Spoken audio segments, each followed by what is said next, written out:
شیاری که روی دنده میلنگ هستش روبروی این خط هست، سنبه نشان روبروی خط، سنبه نشان روبروی خط. بریم برای جا زدن تسمه تایم موتور 2700 هیوندای کیا.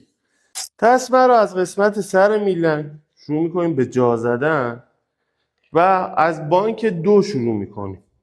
اینجا دقت داشته باشین که کامل تسمه رو میکشیم و بعد از اون جا میزنیم، میریم سراغ واتر پمپ به این حالت. توی این قسمت کامل تسمه رو تحت فشار میذاریم که اینجا شل نباشه، وگرنه زمانی که شما میخوای تسمه رو بندازی پشت سفکن یه دنده بر میگرده، چون این مسیر کوتاه‌تر شده و این فاصله رو این قسمت جبران کرده.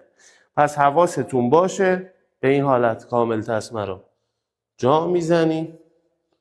بعد از جا زدن تسمه یک بار دیگه چک میکنیم، سنبه نشان خط، سنبه نشان خط و این هلالی مستقیم روبروی این زائده قرار میگیره و آخر سر میایم اسپویل سفتکن رو آزاد میکنیم